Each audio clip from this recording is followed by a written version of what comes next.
Subscribe करें और bell दबाएं ताकि कोई खबर रह न जाए।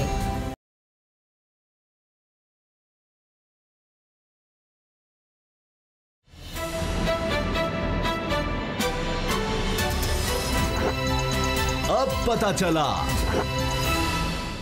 बिस्मिल्लाहिर्रहमानिर्रहीम, अस्सलाम वालेकुम। मैं हूं मोहम्मद उसामा गाजी और आप देख रहे हैं अब पता चला। आज दो खबरें बड़ी अहम हैं। एक, रिंग रोड स्कैंडल में एंटी करप्शन का एक्शन, और दूसरी है अली अमीन गंडापुर के गद्दार और डाकू वाले बयान को लेकर सेनेट में अपोजिशन की टेंशन। बात करें रावलपिंडी रिंग रोड के स्कैंडल की तो इसे तब्दीली सरकार के लिए दलदल करार दिया गया। स्कैंडल में जहां और बड़े पर्दानशीनों के नाम बेनकाब हुए, वहीं वजीर आजम इमरान खान के करीबी समझे जाने वाले जुल्फी बुखारी की जात पर भी सवाल उठे। वजीर हवाबाजी चौधरी गुलाम सरवर की जानिब से भी उंगलियां उठाई गईं, जिन्हें वजाहती प्रेस कॉन्फ्रेंस करना पड़ी। इस प्रेस कॉन्फ्रेंस पर वजीर आजम इमरान खान ने बरहमी का इजहार भी किया और चौधरी सरवर से कहा गया कि जब आपका नाम ही नहीं तो फिर आपको प्रेस कॉन्फ्रेंस करने की क्या जरूरत थी। अब खबर यह है कि एंटी करप्शन ने साबिक commissioner Rawalpindi captain retired Mahmood और साबिक लैंड कलेक्टर वसीम अली ताबिश को गिरफ्तार कर लिया है। अंदर की खबर है कि एंटी करप्शन एस्टैब्लिशमेंट पंजाब ने इब्तिदाई तहकीकाती रिपोर्ट तैयार कर ली है, जिसे पब्लिक किए जाने का भी इम्कान है। अब नजरें इस रिपोर्ट पर लगी हैं। देखना यह है कि जिन हुकूमती खिलाड़ियों के स्कैंडल में नाम आए हैं, इनके बारे में यह रिपोर्ट क्या कहती है। अगर रिपोर्ट में इन्हें भी कसूरवार ठहराया गया तो यह तब्दीली सरकार के लिए बड़ा झटका होगा। दूसरी तरफ आजाद कश्मीर इंतखाबात में होने वाली गर्मा गर्म तकरीरों से आज सेनेट के ऐवान का पारा भी हाई हो गया, जहां अली अमीन गंडापुर के साबिक वज़ीर आज़म के बारे में बयान पर अपोजिशन ने शदीद एहतजाज किया। पीपल्स पार्टी की शरीर रहमान ने कहा कि मुकदमा ज़दा वकील सियासी माहौल आलूदा कर रहा है। अली अमीन गंडापुर ने जुल्फिकार अली भुट्टो को गद्दार और नवाज शरीफ को डाकू करार दिया। सेनेट में पीटीआई पार्लियामेंट्री लीडर ने कहा कि यहां कोई दूध का धुला नहीं। अपोजिशन क़यादत आज़ाद कश्मीर के इंतखाबी जुलूसों और जलसों में पीटीआई क़यादत के बारे में ऐसी ही जुबान इस्तेमाल कर रही है। ये शिकवा जवाब शिकवा अपनी जगह, मगर सियासत में फिर गद्दारी की इस बाज़ गश्त को लेकर सवाल उठ रहे हैं कि क्या पाकिस्तानी सियासत फिर 90 की दिहाई में जा चुकी है या जा रही है। आज इसी से प्रोग्राम का आगाज़ करेंगे। असद खरल साहब, बाबर डोगर साहब मेरे साथ हैं। असद खरल साहब एक एक्सक्लूसिव स्टोरी भी आज हमारे साथ शेयर करेंगे। नैब की कारकर्दगी के हवाले से, नैब में क्या तब्दीली आने वाली हैं, क्या कुछ नैब में होने वाला है, कौन क्या कह रहा है नैब के हवाले से और उसकी अपनी कारकर्दगी क्या रही है, इस पर भी हम बात करेंगे। बाबर डोगर साहब, ये जो सेनेट में आज हुआ उसके बाद रज़ा रब्बानी साहब सीनियर तरीन पॉलिटिशियंस में से हैं। कम ही हमने देखा है कि वो इतने जज्बाती हों कि बाद में खुद वो शर्मिंदा हों कि मैंने क्या किया। तो ये क्यों हो गया कि अच्छा जलसों में जो हुआ अब वो पार्लियामेंट में लेकर आना है? उसामा साहब, जलसों में इसी तरह की लैंग्वेज इस्तेमाल होती है। PMLN नवाज शरीफ क्या क्या क्या कुछ नहीं कहते रहे जुल्फ़िकार अली भुट्टो मरहूम के बारे में। सबसे पहले जुल्फ़िकार अली भुट्टो को जो गद्दार कहा था वो तो नवाज शरीफ ने कहा था। वो जलसों में वो ये करते रहे हैं। मोहतरमा बेनज़ीर भुट्टो के बारे में जिस तरह की लैंग्वेज यूज़ होती रही है तो बार वो हम प्रोग्राम में कह भी नहीं सकते। जिस तरह के इल्ज़ामात लगते रहे हैं, जिस तरह की घटिया लैंग्वेज यूज़ होती रही है, ये उस दौर में ये भरा हुआ है। उसके बाद इमरान खान के हवाले से जो इल्ज़ामात लगते रहे हैं, सीता वाइट के हवाले से जो इल्ज़ामात लगते रहे हैं, वो भी आपके सामने हैं कि किस तरह से मुख्तलिफ गंडे यूज़ किए गए, किस तरह से पूरी मीडिया कैंपेन चलाई जाती थी, किस तरह से किसी की करैक्टर असैसिनेशन की जाती थी। ये सारा कुछ PMLN करती रही है। माजी हमारा इससे भरा हुआ है।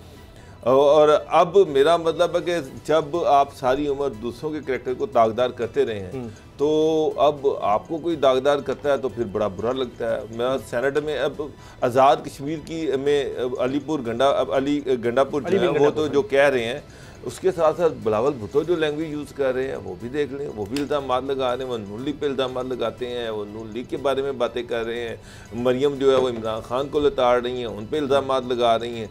तो जब इलेक्शन में ये सारा कुछ चलता है, इसको बर्दाश्त करना पड़ता है। सारी दुनिया में ये इल्ज़ामात लगते हैं, सारी दुनिया में ये चीज़ें होती हैं। मैं आप अगर नारा भुट्टो लगाते हैं तो उनका भी राइट है, वो भी करेंगे। आपको अगर कोई चीज़ मिलती है आप भी करें। मैं ये इसको इंडोर्स नहीं करता। मैं ये कहता हूँ कि जो सियासत है उसको पाक होना चाहिए। सियासत में साफ़ सुथरी सियासत होनी चाहिए, टॉलरेंस होना चाहिए, बर्दाश्त होनी चाहिए। ख्वाजा आसिफ जो थे उन्होंने भी यही बात की थी कि जनाब अगर टॉलरेंस आएगा तो चीज़ें बेहतरी की तरफ जाएंगी, अगर टॉलरेंस नहीं होगा माजी से सीखना चाहिए इन सियासतदानों को। माजी में जो लैंग्वेज यूज़ होती थी उसका नतीजा क्या होता रहा?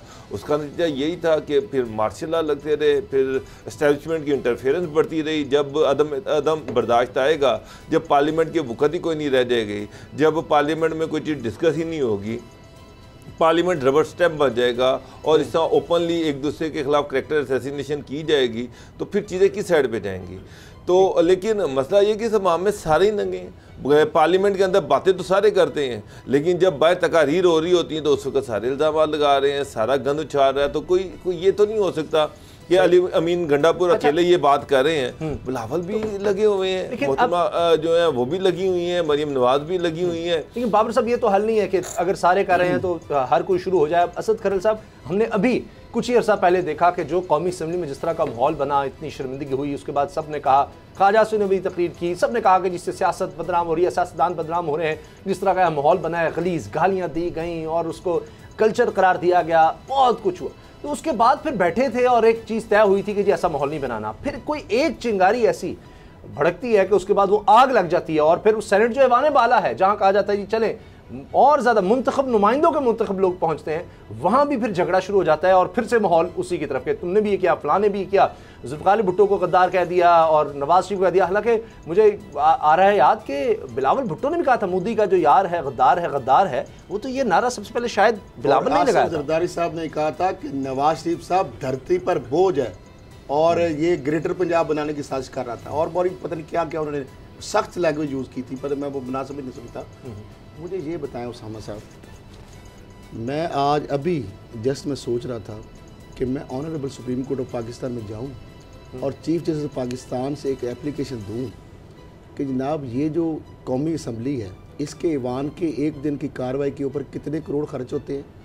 जो अरकान कौमी असम्बली हैं वो जब आते हैं पूरे पाकिस्तान से, उनके टिकट्स, उनको जिस तरह जो फैसिलिटीज़ होती हैं, उनकी रिहाइश, गाड़ियाँ आगे पीछे, हॉस्टल, चीज़ें, और वो कितने करोड़, 25-30 करोड़ का एक इजलास हमें पड़ता है। अभी स्पीकर साहब भी यार एक दिन का गालबन के 5 करोड़ का पता नहीं क्या फिगर है, मैं क्योंकि इसलिए जो करोड़ों में है, चले करोड़ों में है एक दिन के इजलास की कार्रवाई और स्टाफ और चीज़ें। उस करोड़ों के अंदर उस कौमी असम्बली का जो फोरम है उसमें मुंतखब अवामी नुमाइंदे, सेनेट पे भी आता हूँ, मुंतखब अवामी नुमाइंदे जो आवाम ने मुंतखब किए, किस लिए कि वो जाके हमारे फलाह बहबूद के लिए और मुल्क के फलाह बहबूद के लिए लेजिस्लेशन करेंगे। डॉक्टर साहब यही है, मैं गलत? बिल्कुल ठीक है, ठीक है, प्लानिंग बनाए, मुल्क को किस तरफ लेकर जाना है, जो भी है लेजिस्लेशन का, जो लेजिस्लेशन बेसिकली कौमी असम्बली के अंदर जो इस तरह का मछली मंडी रोज बनी होती है, चिंगारी उठती है। मुझे ये बताया टैक्स पेयर के पैसे के ऊपर करोड़ों रुपए के जो ये उस दिन का जो इजलास के अंदर कुछ नहीं होता, क्या ये एलिजिबल हैं कि इनको पैसा वो दिया जाए हमारे पैसों से, खून पसीने से? नंबर 1 डॉक्टर साहब खत्म होना चाहिए। सही, उस दिन के एक सवाल, सेनेट क्या अमीन गंडापुर पर अब तो केस किया जा रहा है, मुकदमा दर्ज हो रहा है, उनका कोई कसूर नहीं है सर, हुकूमत का कोई कसूर नहीं होता, हुकूमत में तो बुनियाद होती है ना, हाउस चलाना तो हुकूमत की जिम्मेदारी में ली। एक मिनट, दूसरी बात आ गई सेनेट का।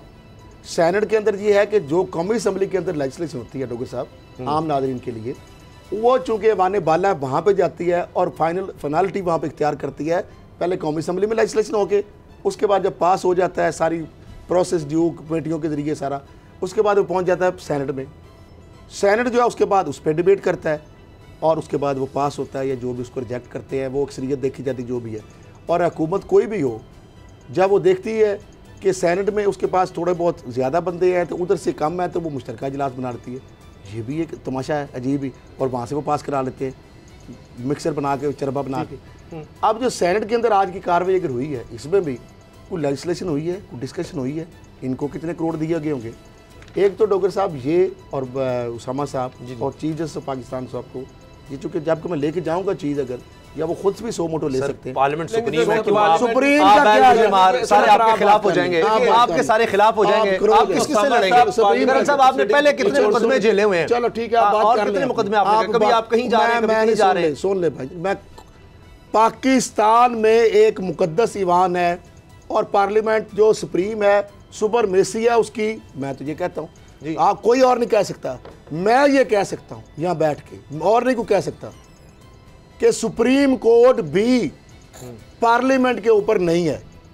लोग यहाँ पे कहते हैं कि अल्लाह मियाँ के बाद नौज बिल्ला सुप्रीम कोर्ट जो है ना आखिरी अदालत है, ये कहते हैं ना, वकील भी कहते हैं। मैं कहता हूँ सुप्रीम कोर्ट भी पार्लियामेंट की जो लेजिस्लेशन है जी जी, उसको आज तक ना कर सकती है एज पर लॉ पाकिस्तान के, उसको सेट साइड नहीं कर सकती। ये लेजिस्लेशन की बात हो रही है, सुन तो लेना, सुन तो ले, ये नहीं जा सकती। दूसरी बात, सुप्रीम कोर्ट के पास भी ये इख्तियार नहीं है कि वो ऐसा कोई ऑर्डर जारी कर दे जो ऑनरेबल सुप्रीम कोर्ट के मैंडेट से बाहर हो जाए।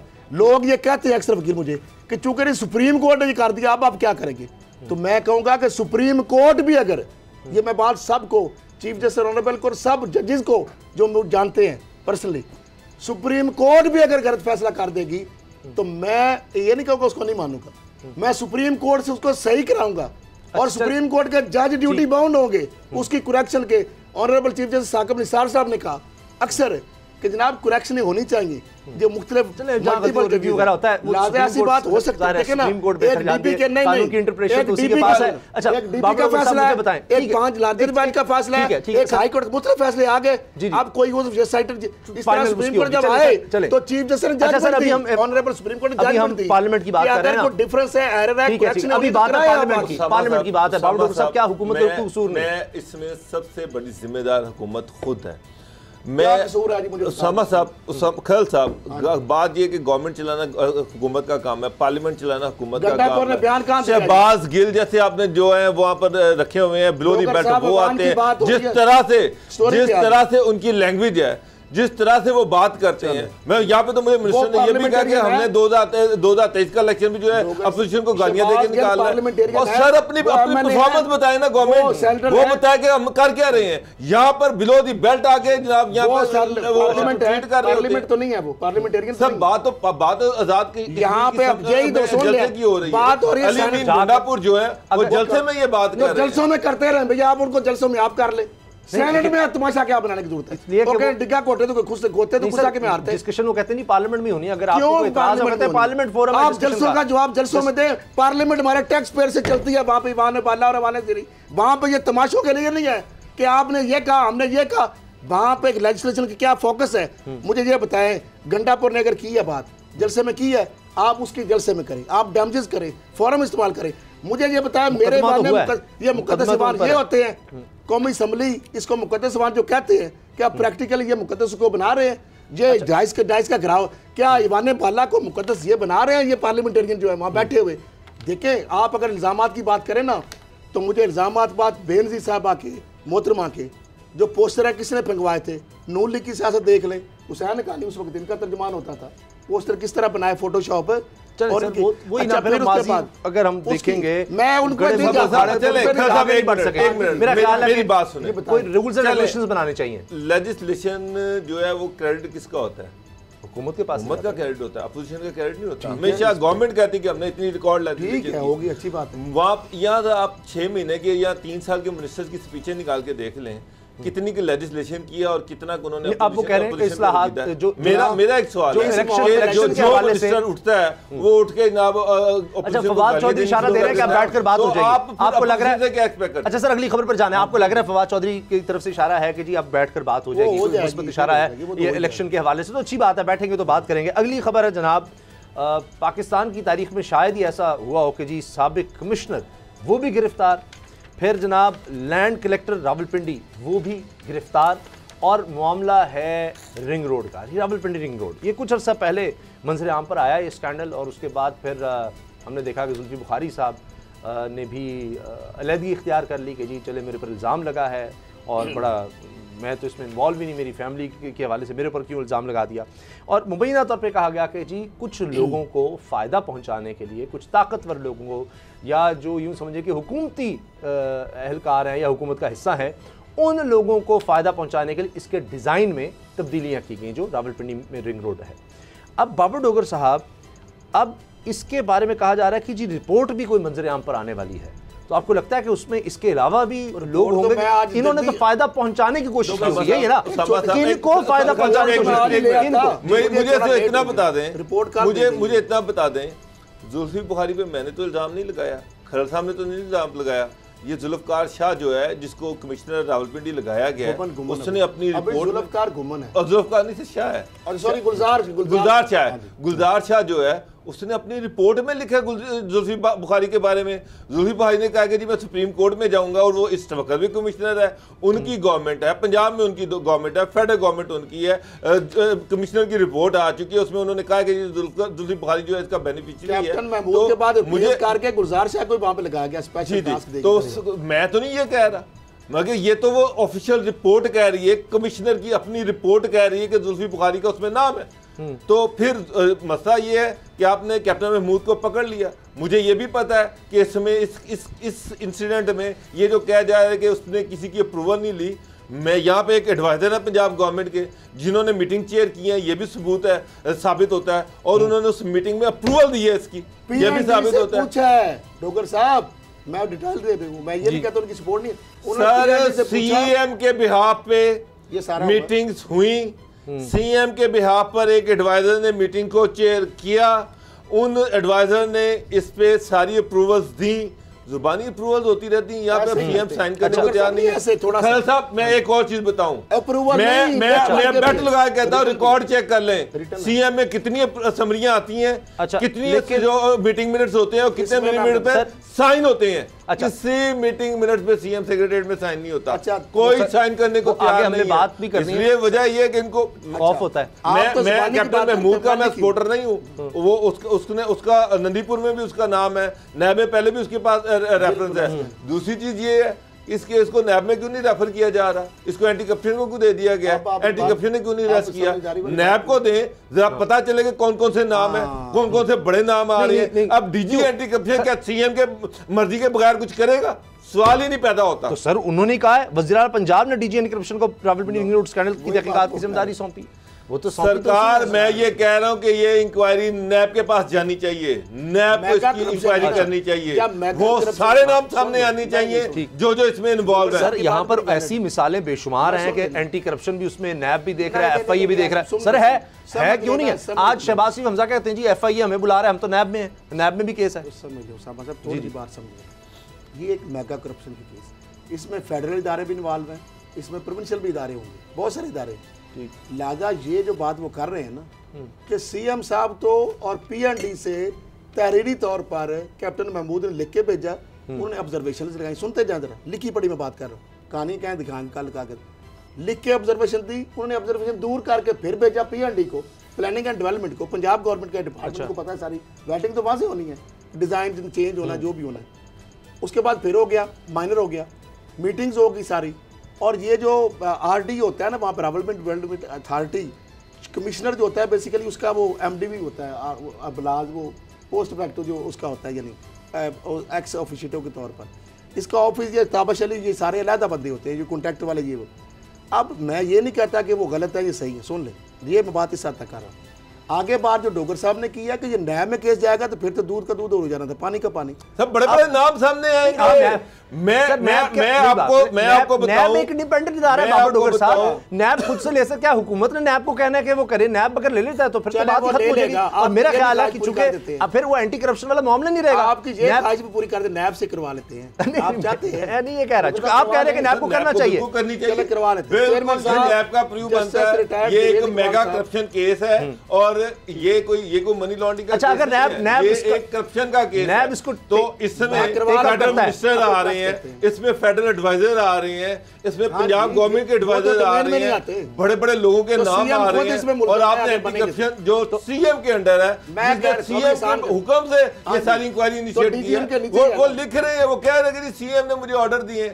तो मुझे एक बात बताएं, अगर ये साबित हो गए कहीं पे सीएम ने मीटिंग चेयर की या सीएम के बिहाफ पे किसी और ने मीटिंग की, तो डीजी एंटी करप्शन की इतनी हिम्मत है, इतनी जुर्रत है कि वो सीएम के खिलाफ कोई एंटी करप्शन का महकमा, मैं सर देखने वालों को एक गुजारिश कर दूं, कानून और ज़ाब्ते की है, डीजी एंटी करप्शन तो एडिशनल चीफ सेक्रेटरी का बनने मिन्नत है, सीएम के खिलाफ को आ जाएगी रिपोर्ट तो एडिशनल चीफ सेक्रेटरी से लेगा approval. Sir chief secretary chairman है, बात ये है, हेड है एंटी करप्शन का, बात ये है, आप जो बात कर रहे हैं देखने वालों को डायरेक्ट गुजारिश डायरेक्ट डीजी एंटी करप्शन तो सीएम को रिपोर्ट नहीं भेज सकता, वो भी चीफ सेक्रेटरी के थ्रू। और यही वजह है कि आप कह रहे हैं कि चूंकि अगर इल्जाम हुकूमत पर है, हुकूमती लोगों पर है आला अहदेदारों पर है, तो हुकूमत ही किस तरह से कर सकती है? वही है कि जी वो थाने जाके उसी के खिलाफ किसी की दरखास्त दे, तो वज़ीर आला के अंडर जो महकमा है उस महकमे की बजाय नैब करे। चलिए ये बात ठीक है, मगर अगर नैब करता है तो क्या ये खत्म हो जाएगा, एंटी करप्शन की डोमेन से निकल जाएगा? बेकरी स्कैंडल में शहबाज शरीफ साहब ने दामाद को ड्रामा करके पता है फोटोशूट कराया, छुड़वा लिया था। अच्छा, इसमें कोई शक ही नहीं है कि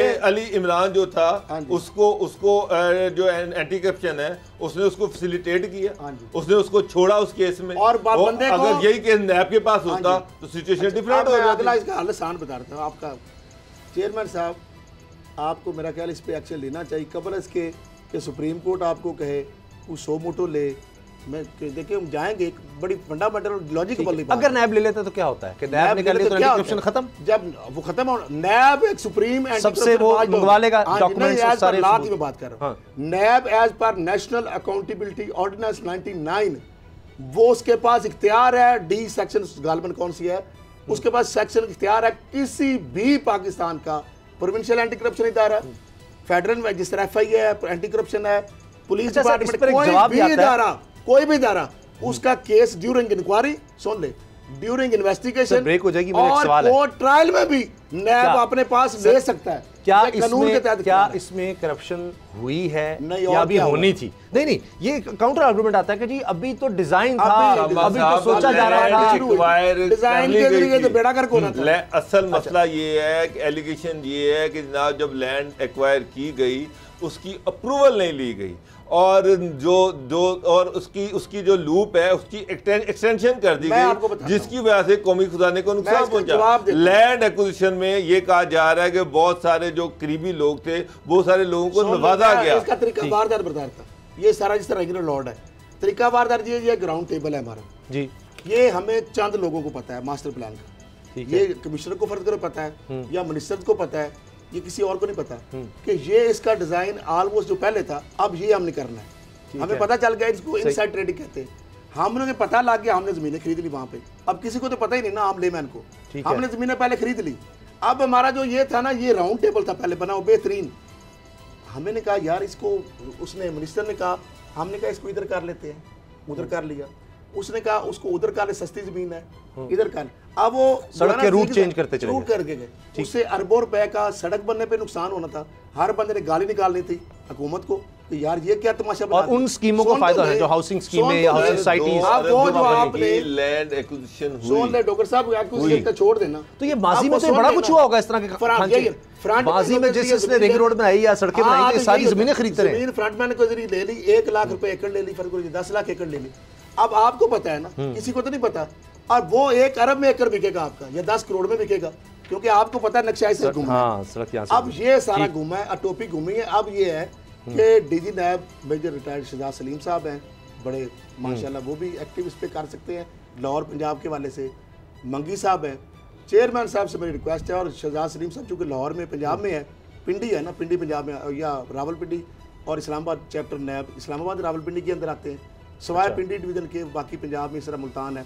पर चेयरमैन नैब किसी को भी दे सकते हैं। अगर लाहौर में है शहजाद सलीम साहब को दे देंगे तो मेरे लिए इधर आसानी हो जाएगी एक्सपीडाइट कराने में। है तो पिंडी का मामला बेसिकली। पिंडी में अगर दे देंगे तो वो इस्लामाबाद में उनका ऑफिस, इस्लामाबाद में नैब पिंडी के रीजनल ऑफिस, तो वहां पे दे देंगे, तो वरना केस तो चला ही जाएगा। चले देखते हैं नैब, क्योंकि अब ये भी है कि जी नैब के पास पहले बड़े केसेस हैं, फिर उनकी प्रोसिक्यूशन वो नहीं है, तो ये एक बहुत बड़ा सवाल है। देखते हैं नैब इस पर क्या करता है। ब्रेक लेनी है और ब्रेक के बाद हम बात करेंगे कि अफगानिस्तान में क्या सूरत हाल है, क्योंकि एक और जगह पर तालिबान ने कब्जा कर लिया, पाक अफगान सरहद पर। अब उन्होंने अपना झंडा भी लहरा दिया है। अफगानिस्तान में ये सूरत हाल है, पाकिस्तान की तरफ से क्या हो रहा है इस पर भी बात करेंगे। और एक्सक्लूसिव स्टोरी है नैब के हवाले से, ब्रेक के बाद। हेलो,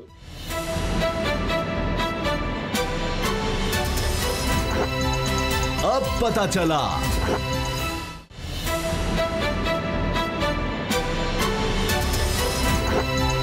अब पता चला।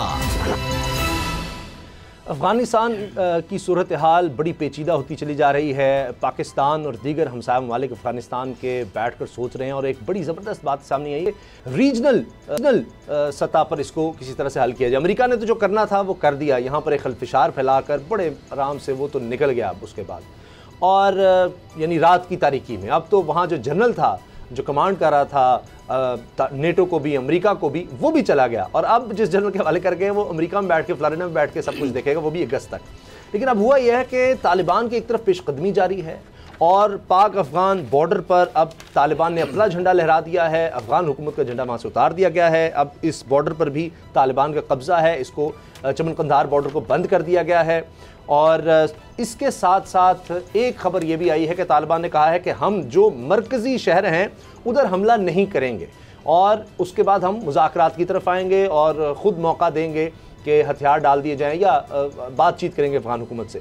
अफगान हुकूमत का मौका बड़ा अजीब व गरीब नज़र आ रहा है। एक तरफ अफगानिस्तान में हम देखते हैं तालिबान कहीं कब्जा करें हैं, ज़ात रज़ला उनके पास चले गए हैं, फिर अफगान हुकूमत ने कहा जी हेलीकॉप्टर तो कोई नहीं गिराए गए, फिर वीडियो सामने आ जाती है तालिबान की तरफ से कि देखिए हमने अमेरिकी हेलीकॉप्टर जो अफगान हुकूमत के पास थे वो गिराए हैं, ये वीडियो है। अब अफगान सदर अशरफ गनी का बयान ये सामने आया है कि हम मुंह तोड़ जवाब देंगे तालिबान को, 3 महीने के अंदर अंदर हम ये सारे इलाके जो हैं वापस ले लेंगे तालिबान से। जबकि तालिबान ये कह रहे हैं हम तो निगोशिएट अब करेंगे जब हम हर तरफ ये मरकज़ी शहर यानी जो सूबों के दारुल हुकूमत हैं जिस तरह काबुल है, दीगर जगह, उनका घेरा हम तंग कर लेंगे।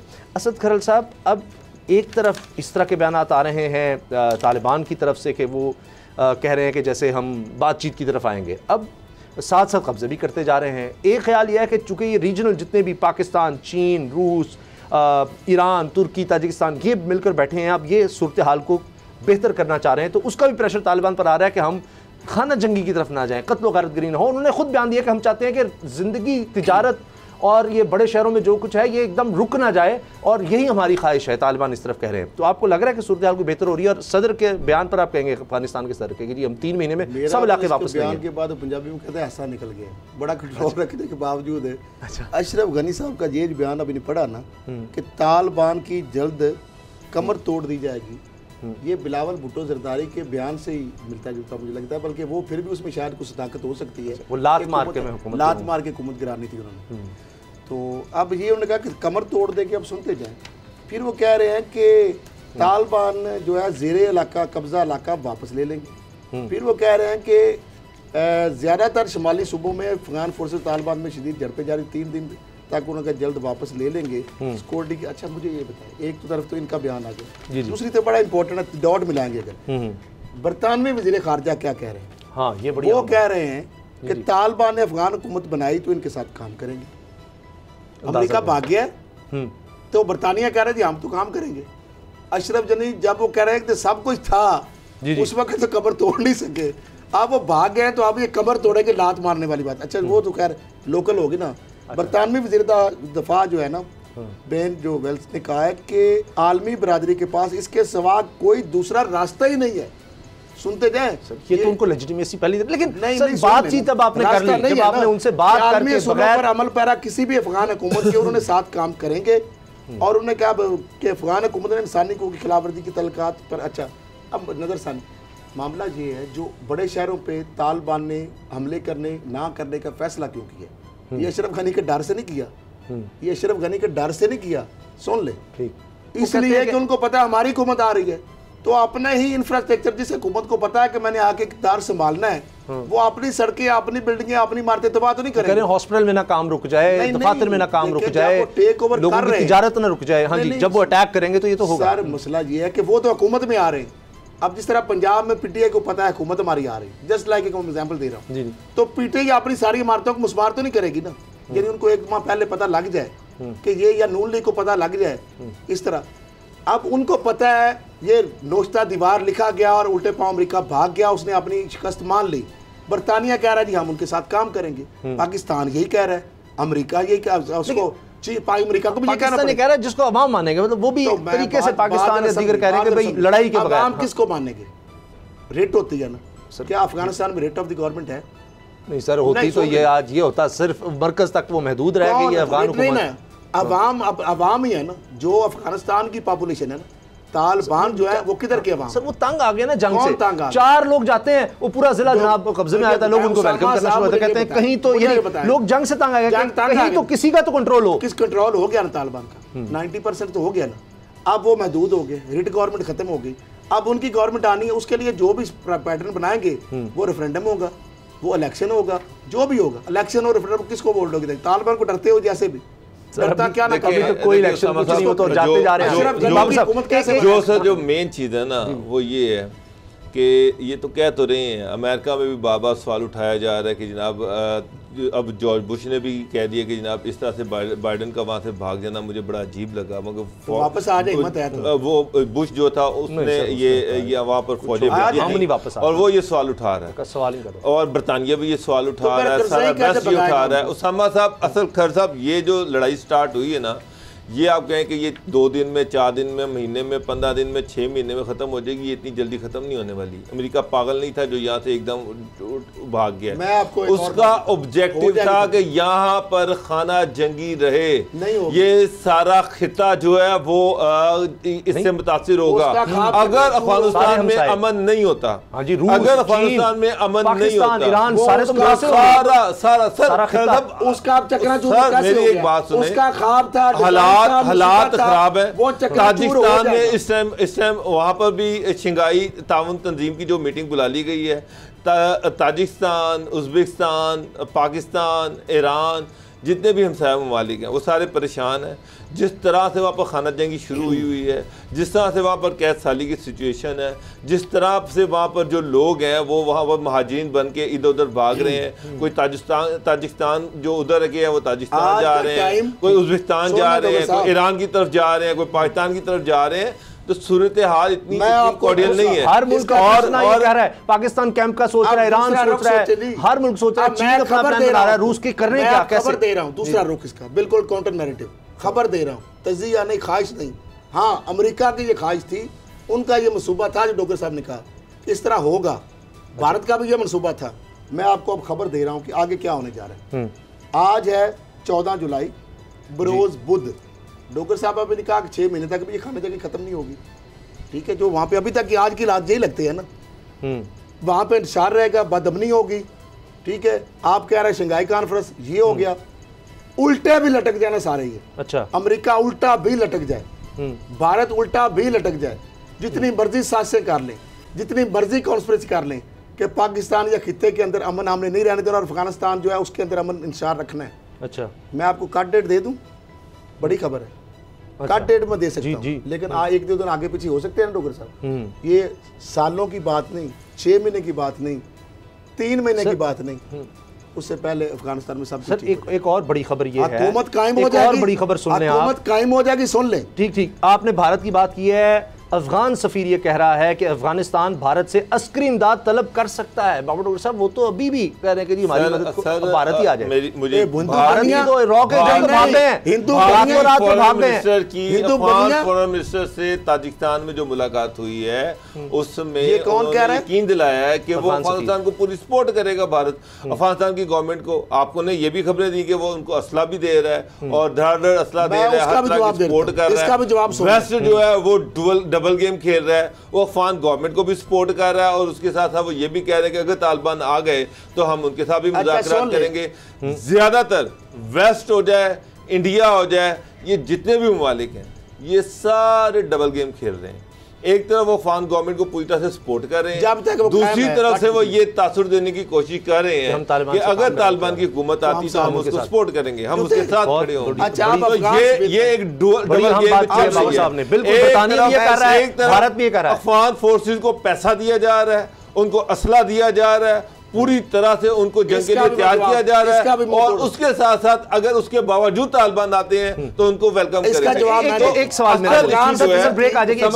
क्या आप बाबर साहब ने जो बात की कि जी अमेरिका ने जब मुज़ाकरात किए 1 साल पहले, उन्होंने किए तालिबान से, अफगान हुकूमत को पूछा तक नहीं, अशरफ गनी ने शिकायत की कि जी आपने सारा कुछ तय कर लिया कि जी हम अफगान हुकूमत छोड़ेगी तालिबान के जो लोग पकड़े हुए हैं। उन्होंने कहा जी हमारे पास है, हमने छोड़ने था ना ताकत का मावर। क्या अमेरिका ने क्यों नहीं दोनों को पहले बिठाया और एक सेटलमेंट क्यों नहीं करवाई अफगान हुकूमत तालिबान के दरमियान?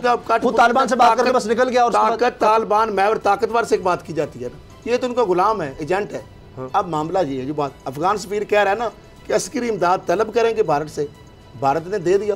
वो हिंदू बनिया क्या पिद्दी और क्या पिद्दी का शोरबा। सर पहले अरबों डॉलर उन्होंने वहां पर लगाए, इन्वेस्टमेंट की। वो इसलिए दिए थे कि अमेरिका, सर दिल्ली में मौजूद सफीर है, राम, एनडीएस और इजराइल मिल के सारा तमाशा कर रहे थे। यकीन दहानी कराई है तो तभी वो सफीर बोल रहा है।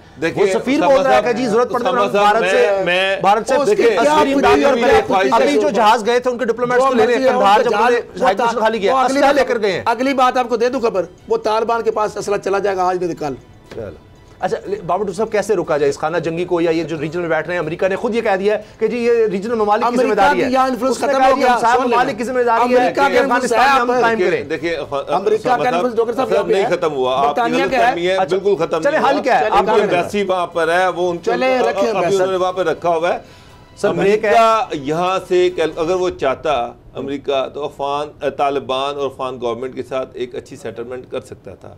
अफगानिस्तान को पूरा अमन अफगानिस्तान तालिबान ने नहीं माना, तालिबान नहीं मानने के साथ मानना भी है ना। नहीं तालिबान को उन्होंने मनाया तो है ना जिस भी बात पे सर उनके साथ एग्रीमेंट हुआ कि वो सारा उधर था, वो 2 नंबर तालिबान नहीं छोड़ दें। नहीं वो जो दोहा में हुई थी उसकी बात कर रहा हूं। वहां ये सारे थे तालिबान सर, सिर्फ उन्होंने एक शर्त मनवाई है कि आप हमें मारेंगे नहीं और दहशतगर्द तंजीमें यहां नहीं होंगी। मुझे एक बात, वो हकीकी नुमाइंदे नहीं थे जिनके साथ सर हो सकता है यहाँ पर एक पुरअमन इलेक्शन करवाते, जो भी जीत जाता तालिबान जीत जाता अमेरिका। अब तो अब क्या होना है, अब वो जो करना था वो कर रहे, तो वो गवर्नमेंट को अपना सारा असला दे गए। क्यों? दूसरी तरफ वो छोड़ के चले गए। अब 100 से ज्यादा ऐसे डिस्ट्रिक्ट हैं जहाँ पर अफगान फोर्सेज और तालिबान की डायरेक्ट लड़ाई चल रही है। वहाँ पर सब जब भागेंगे वो उस वक्त की बात है। फिलहाल साहब देखिए, मैं करंट सिचुएशन ये है कि वहाँ पर शदीद अनरेस्ट है, गुजारिश सुन लेना। और एक तो यह है कि हर हुकूमत अपनी अपनी स्ट्रेटजी बना रही है, हर हमसाया मुल्क पाकिस्तान अपनी बना रहा है कि जी हम कैंप लगाएंगे, ईरान की तरफ से होगा, पहले भी उन्होंने किया हुआ है, अपनी बना रहा है, चीन अपनी। क्या ये मिलकर कोई एक काबिल अमल हल या तालिबान को मना सकेंगे, अफगान हुकूमत को मना सकेंगे? पाकिस्तान की बात अमेरिका तो चला गया, हल की मैं बात कर रहा हूँ। एक तो यह कि पाकिस्तान कह रहा है जी हम मजीद नहीं हल होगा उसामा साहब, इसलिए कि आप जो सासी है वहां से निकल गए, भारत और अमेरिका खत्म हो चुका। क्या आपकी नजर में हाल है? सर ब्रेक है सर, एक ख्वाहिश में ये है कि वहाँ पर अमन हो, लेकिन वहाँ पर जो फिलहाल सूरत हाल है वो बड़ी सीधा है। चलिए ब्रेक के बाद असद खलल साहब के पास एक्सक्लूसिव स्टोरी है नैब के हवाले से। क्या क्या नैब की कारकर्दगी में चीज़ें सामने आई हैं, इनके पास सारे प्रूफ मौजूद हैं, और फिर नैब में तब्दीलियाँ क्या होने जा रही हैं। और वजीर साहब भी अब कह रहे हैं कि नहीं नैब इस तरह नहीं चल सकता, वही जो बात अपोजिशन कह रही थी कि नैब के होते हुए मुल्क की मईशत नहीं चल सकती। ब्रेक के बाद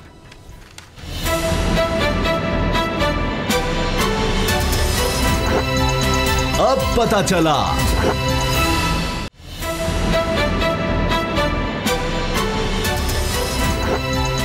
अब पता चला।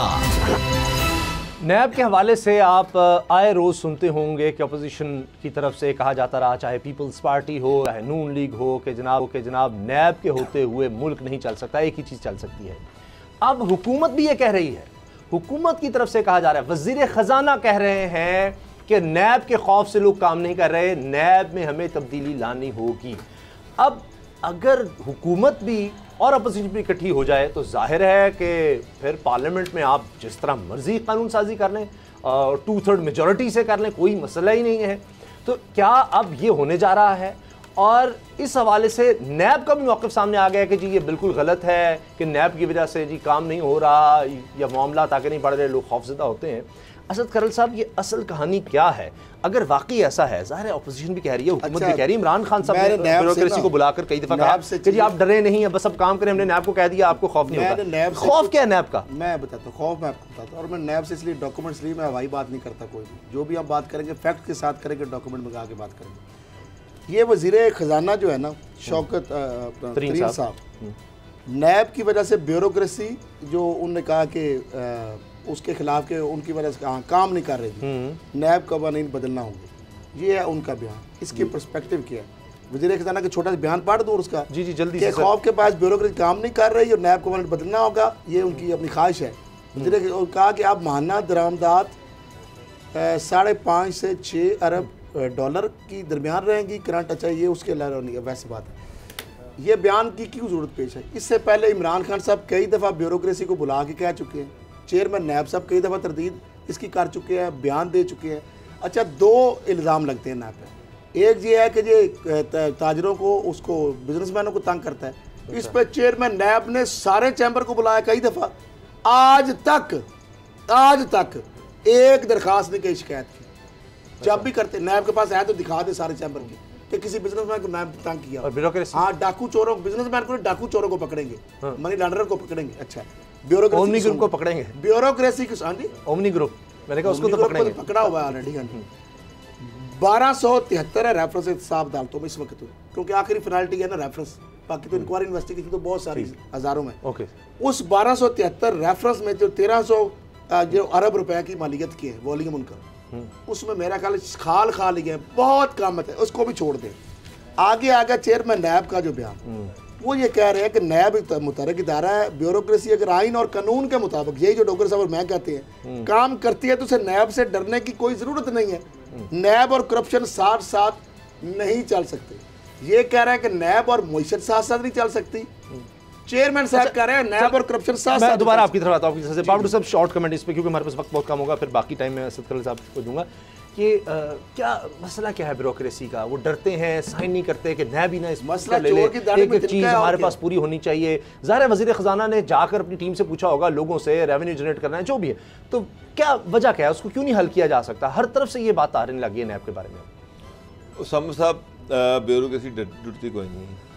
सरे आम आप मुझे किसी डिपार्टमेंट में चले जाएँ, किसी डिप्टी कमिश्नर ऑफिस में चले जाएँ, कमिश्नर ऑफिस में चले जाएँ, किसी सेक्रेटरी के ऑफिस में चले जाएँ, पैसों के बगैर कोई काम नहीं होता। किसी जगह पर पैसों के बगैर कोई काम नहीं होता। मैं तो ये समझ रहा हूँ कि नैब अपना काम कर ही नहीं रही। ऑनेस्टली यकीन चले करें कि आज तो मैं अब क्या कहूँ कि मैं आप किसी जगह पर ओपनली खुलकर कहते हैं कि जनाब पैसे देंगे तो काम होगा, नहीं तो नहीं होगा। तो ये सूरत हाल है। आप ये कहते हैं कि ब्यूरोक्रेसी डर रही है, नहीं तो जब आप ये कहते हैं कि जनाब ब्यूरोक्रेसी, हाँ उन्होंने ये किया, ब्यूरोक्रेट ने ये किया है, उन्होंने नैब की आड़ में एक काम किया है कि जो बड़े बड़े प्रोजेक्ट्स थे जो गवर्नमेंट इनिशिएट करना चाहती है उस पर वो रुकावटें डालनी शुरू करती हैं।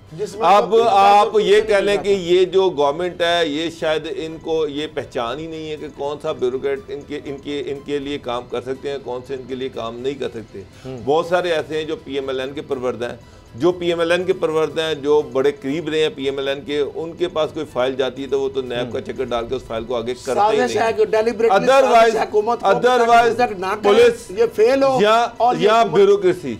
मैं मेरे साथ आप चले जाएं, किसी कमिश्नर ऑफिस में चले जाएं, किसी DC ऑफिस में चले जाएं, किसी सेक्रेटरी के ऑफिस में चले जाएं, बगैर पैसों के अगर आपका काम हो जाए तो मुझसे इनाम ले जाइएगा, बगैर पैसों के किसी दफ्तर में चले जाएं। जायज तो बिल्कुल भी नहीं होगा, जायज तो बिल्कुल भी नहीं होगा, या कम होगा, नाजायज हो जाएगा। सुन ले, क्योंकि दोनों वज़ीर ख़ज़ाना इतने सीधे हैं, उनको नहीं पता कि भाई उनको, या इमरान खान सबको नहीं समझ आ रही कि जी ब्यूरोक्रेट्स उनको कहते हैं, वो जाके कहते हैं यार ये करो, नहीं हमें नैब से डर लगता है, हम नहीं साइन करेंगे, या ये काम नहीं हो रहा। उनको फीडबैक नैब का आता होगा, इसलिए वो फिर बात करते हैं। कौन सा पकड़े गए तो बताएं ना, कौन सा ब्यूरोक्रेट पकड़ा गया करप्शन के बगैर? RC में करप्शन के बगैर पकड़ा गया, फॉरेस्ट नफाद करप्शन के बगैर पकड़ा गया, और उनका क्या कर लिया नैब ने? हाँ वही है। चले नहीं, उसमें नैब को नहीं हम कर सकते, कोर्ट्स ने छोड़ा, नैब की कमजोरी हो सकती नहीं, उसकी ज़्यादा बात है।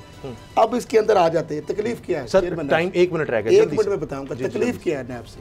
1 मिनट के अंदर 20 साल और 3.5 साल। जल्दी तकलीफ ये है कि 1999 में नैब बना, आज हो गया, और आज हो गया 2021, ठीक है, 2020 तक के ले जाते। मैंने ये कारकर्दगी मंगाई, चेक की नैब से कि नैब की तकलीफ टी से चीखें क्यों निकल रही। ठीक जल्दी सुनते जाए। 2017 में नैब चेयरमैन आते हैं, अभी 3.5 साल, 3.5 साल की कारकर्दगी और 16 साल 20 साल की कारकर्दगी। 2000 से लेकर 2016 में 16-17 सालों में 286 अरब रुपए की नैब ने टोटल रिकवरी की। कितने सालों में? 16 सालों, 286 अरब। 3.5 साल में 502 अरब की रिकवरी। 3.5 साल जो मौजूदा जस्टिस जावेद इकबाल साहब ऑनरेबल चेयरमैन है, ये मैं नहीं कह रहा, ट्रिगर 3.5 साल में 16 साल मुकाबले में दुगनी। तो फिर इसको वैसे तो कई हजार के 100 गुना बढ़ गई ना। 16 आज कैसे मैं बता रहा हूँ, पोर्टफोलियो का दिसंबर जो है रिकवरीज है 2017 से 2020 तक 3.5 साल की बात कर रहा हूँ, और ये मैं फैक्ट्स के साथ डॉक्यूमेंट दिखा के हम बात कर रहे हैं। इसको कोई रिबैट नहीं कर सकता, करना चाहे तो कर सकते हैं, हवाई बातें नहीं होनी चाहिए। ठीक, 8 अरब और 88 करोड़ हुई 17 में, 18 में हुई 28 अरब 88 करोड़, और 19 में हुई रिकवरी 141 अरब 500 यानी 54 करोड़, और 2020 साल में हुई 323 अरब। क्योंकि चेयरमैन साहब जब आहिस्ता आहिस्ता जरा पता उनको लगा ना कि नीचे पड़े हुए अलमारियों में फाइलों में मेगा करप्शन, उन्होंने फिर खाक इस तरह झाड़ी दरबारी चेयरमैन कमर जमान के बाद तो फिर ये उठते गए केस। 502 अरब की रिकवरी 3.5 साल में जस्टिस जवेद इकबाल साहब की डायनामिक लीडरशिप में, उसमें शहजाद सलीम डीजी नैब लाहौर, क्योंकि उनका सबसे ज़्यादा वॉल्यूम आता है रिकवरी में। या इसके बाद डीजी ज़्यादा वारदातें लाहौर में हुई हैं, ज़्यादा केस बड़े इधर है ना। फिर इरफान ने मंगी है पिंडी वाले वो भी, फिर उसके बाद ब्रिगेडियर फारूक नसर अवान है कराची में रहे, अभी KPK में है उनके, फिर नजफ कुली मिर्जा है कराची के, वो मिर्जा इरफान बेग अकेले ने सखर से 11 और इसके अलावा वो गंदम से निकाल दिया। वो भी रिकॉर्ड्स इसमें बने हैं, 11 जाली अकाउंट केस में जितने आए हैं एक एक केस में भी रिकॉर्ड है। मुल्तान के अंदर तो खैर उसको मैं क्या करूं, उसने तो करोड़ों रुपए बना लिए, वो वाइटल चाय वालों से मुबैना तौर पर वो सारी कहानियां हैं। वो अतीक जो है चला गया है अभी इधर से, उसकी मैं क्या बात करूं। बलूचिस्तान का मेरे पास अभी अपडेट नहीं है। अच्छा, मामला ये है कि ये जो बात है इसको मुझे बताएं कि डिनाई करें, चीखें क्या है। मुझे जोगिर साहब ने बात की है ना, नटशेल ये है, नून लीग के ब्यूरोक्रेट जिनकी ऑलरेडी नैब के अंदर इंक्वायरियां केस उनको अहम मुद्दों पे लगाया गया है, वो ये आपको लग रहा है, सुन ले सर, वो ये चाहते हैं साजिश क्या है कि अगर PTA के दौर में प्रोजेक्ट डेवलपमेंट स्कीम एग्जीक्यूट हो गई तो अगली दफा फिर ये आ जाएंगे। साहब, आपको लग रहा है कि अपोजिशन और हुकूमत इस पर भी इकट्ठे हो जाएंगे, जिस तरह वो कह रहे हैं कि इस्लाहात पर हम इकट्ठे होंगे? हाँ जी, हो जाएंगे। 4 साल बाद चेयरमैन नैब नया लगता है एज कानून का मुताबिक, दोनों इकट्ठे हो जाएंगे। अब देखिए बयान नैब में तब्दीलियां लाने के लिए बिल्कुल आ सकते हैं। देखिए गवर्नमेंट पे जिस तरह से प्रेशर बढ़ा है, गवर्नमेंट के अंदर से बातें होनी शुरू हो गई हैं। फाइनेंस मिनिस्टर ये कह रहे हैं, ठीक है, तो वो जाहिर बात है कि वो एक केस बिल्ड कर रहे हैं कि जी जो बिजनेस कम्युनिटी और ब्यूरोक्रेसी जो उसको नैब हरासा कर रहा है। सर वो तो सारे अफवाह चौधरी नेम मुझे वो नाम बताएं जो पीछे PTI के हैं। अच्छा, आप देखें ना, नवाज शरीफ ने कहा था कि नैब के नाशकन तराशेंगे, ठीक है, स्पीकर ने कहा था, याद सादिक ने, उसने, फिर उसके बाद रशीद ने। क्यों अब इमरान खान अंडे, बहुत शुक्रिया, गंदे अंडे लाएंगे तो उनको तकलीफ तो नैब से होगी। हेडलाइंस का टाइम हो रहा है, प्रोग्राम देखने का शुक्रिया, इजाजत दीजिए, अल्लाह हाफिज।